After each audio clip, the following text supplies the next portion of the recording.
Welcome back, LEAPcast listeners. This is a bonus episode called LEAPswap, where I swap my mic with my guest. The guest, who is now the host, can ask me anything. Tune in for a rich discussion on life, mental health, relationships, family, and more.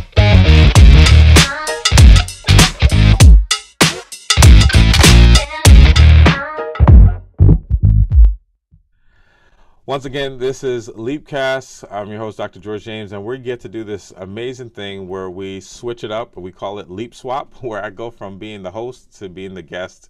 And our wonderful guest, Taniya Nayak, who celebrity interior designer who's done so many great things in her career, she now gets to be the host. So Taniya, tell me, what are your questions? Well, Dr. George, I got lots of questions, but none of them were planned, right? So here I'm just going to go off the cuff here. Being a family relationship expert, I know you get asked all the time, what's your family like? And I see watching you on Instagram that you do a lot of things to make everyone in your family happy. Can you tell me a little bit about the value and the importance of doing those little things? And the other day you did a makeover and a photo shoot for your wife, right? Which I'm sure meant the world to her. So tell me, what are these things? Like, how important is it in the reaction in building the relationship and keeping it alive and happy? For how long have you been married now? 14 years and known each Yeah. other 24. So, and by the way, we So were like dating 10 years. I didn't, people always say, had her waiting 10 years? No. yeah. You're like, For a you're while. gonna call that out. Sorry, it took my husband 6 years before he popped the question. Right, see, right. Just go out there. No, we were good friends and then dated and then, but friends for 24 years. I love your question. And, there's two answers, two parts of that I'm thinking about. And it involves two important women in my life. One, my wife. From the time we really started to think about dating each other, like I said, we were friends, then best friends, then really thought about like, oh, is this something? And do we want to take that chance? Because, like if you start dating your best friend and it doesn't go good or well, like You lost a friend, yeah. right. And so it's a chance, Right. right? So we took that chance, and my wife was really big on surprises, and like for my birthday, that we had while we first dated, surprised me, and it just felt good. It felt good to be seen and to be celebrated in that way. And so that became one of our things. We would just like surprise each other, and I'm the type of person that like, once I get going, I go and I go in and I take it to the next level, and I thoroughly enjoy doing that for people. For my wife, for family members, for friends, and it's something that I've just continued to do. So I love the thought of it, the planning of it, the details of it, and then the execution of it, and then seeing the reaction. And for when it's my wife, it's getting her to the place where she's just laughing and can't stop. That's when she's so excited. So that's my goal, right? To always get her to that place. And I've been fortunate to do that a good amount of times throughout our relationship. Same thing with our children, uh, hearing their thoughts and their desires and trying to just meet that.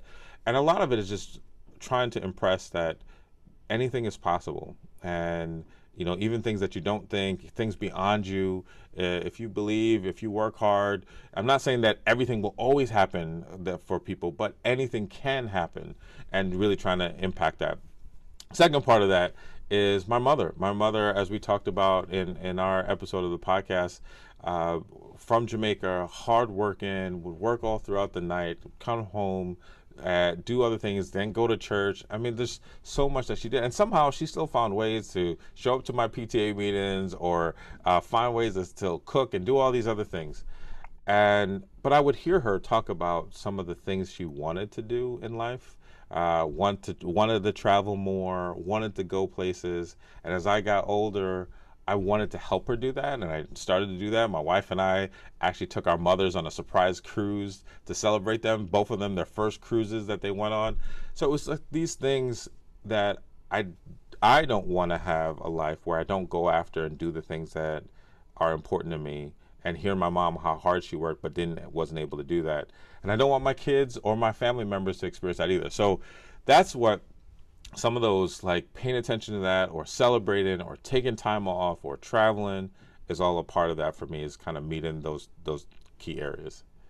You're inspiring me to want to do some kind of a surprise for my husband now. Because I'll be honest, I think it takes a lot of listening. And when you're with somebody for a really long time, sometimes in my mind, I'm like, well, I don't even know how to surprise him. But the way you approach it is you know her so well that you probably do know what it is to surprise her.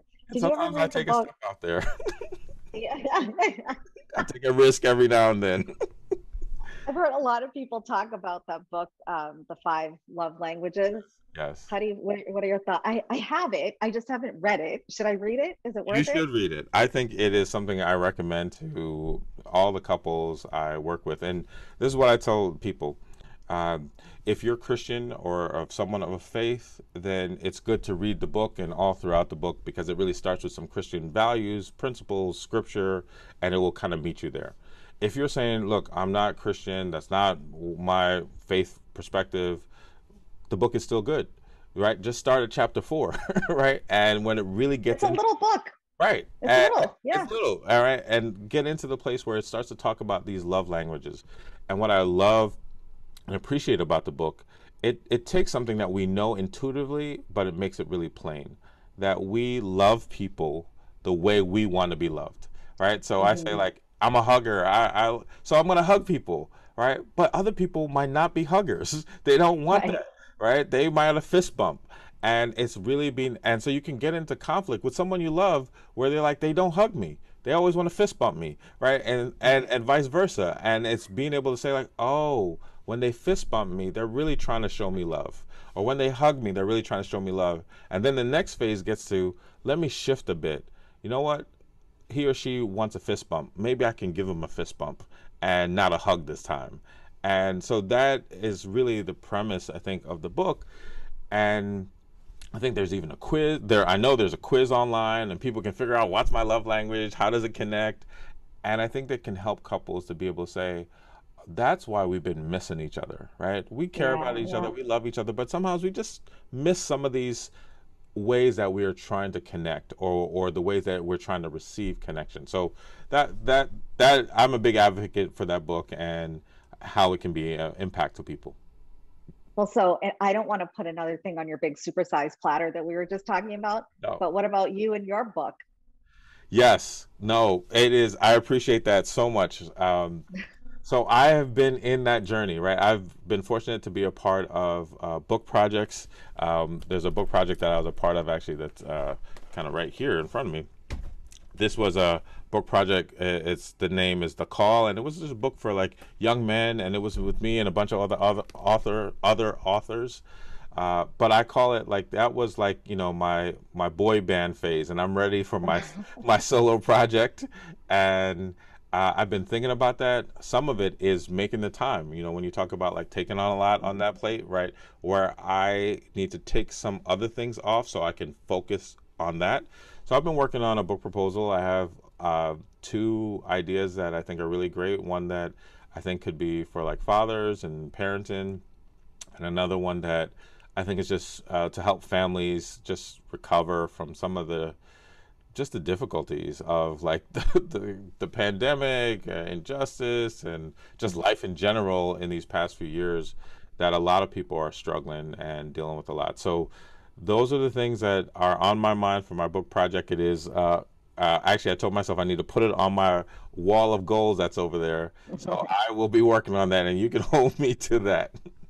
What else is on the wall of goals? Ooh, all right. I've really is just this week that I pushed myself to stop saying it in my head, but to really put it out there. Some of the things that I aspire to, some of the things I even shared. I fully believe that part of my work is to impact people on a larger scale, which is why I'm so impressed by the work that you do. And so one of it is my own TV show is on it. Also on it is something that I've had the privilege to do with some other networks is to be a media consultant to shows and to series. That mental health and mental wellness is so important and so needed.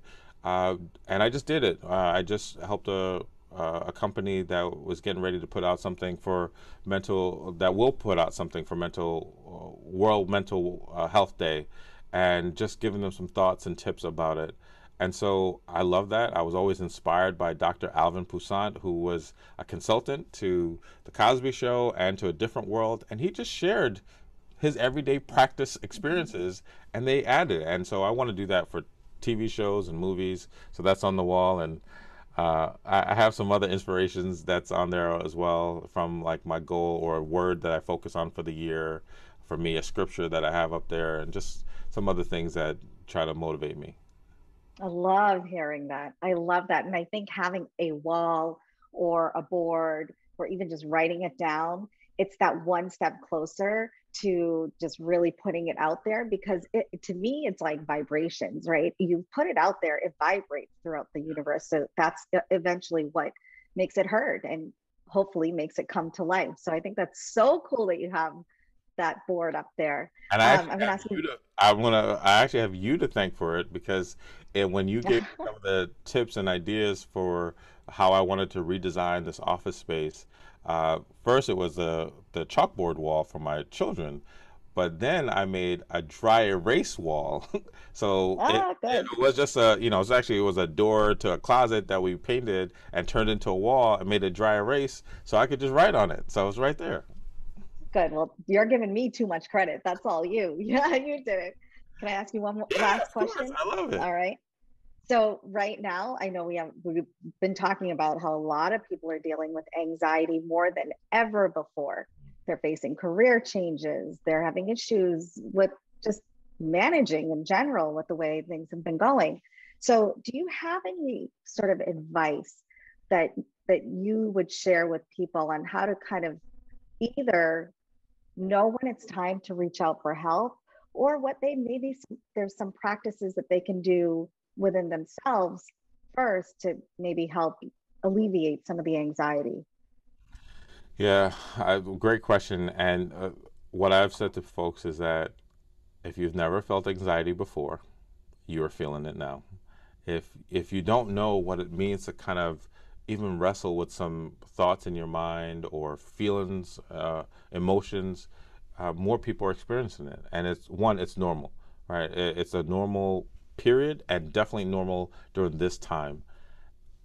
And so the first thing is to be able to acknowledge it. Oh, my heart is racing, or my thoughts are going, or there's other things that's happening for me. And just being aware of that is really always the first step. You got to acknowledge it. You got to be able to say it's happening. And then from Mm-hmm. there, I think for people, it is figuring out what helps you. I have some clients where I've encouraged them to have their top 5 things that help them soothe when they're in an anxious place, right? And so that could mean I'm going to take a walk. I'm going to play with my dog. I'm going to do some breathing exercises. I'm going to talk to my partner. Things that you can do that will help you to just bring it down a bit. And a lot of it is that we can have variations, but oftentimes, sometimes physical activity can help. Sometimes a level of breathing and breathing exercises can help.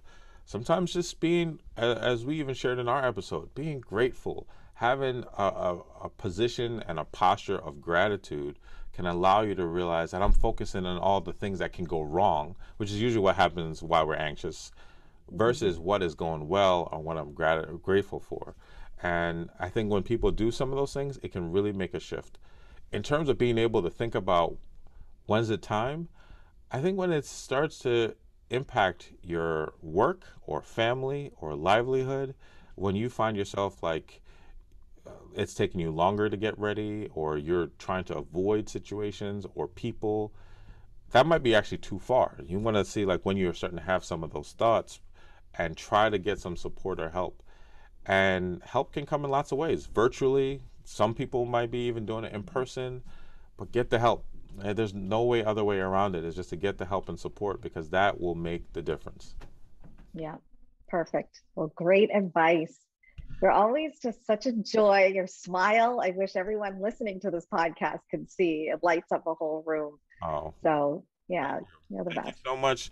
And thank you so much for joining not only LeapCast, our main show, but also LeapSwap, and asking some really phenomenal questions. I always love when people ask me questions. I don't know what I'm going to say, but I'm grateful for the opportunity to share. So thank you once again for joining Taniya Nayak, our awesome guest today. Thank you. Thank you. Thank you for listening to LEAPswap. I hope you enjoyed the episode. If you have more questions for either me or my guests, please head to the LEAPcast Facebook group to ask. Visit theleapcast.com/Facebook to get started.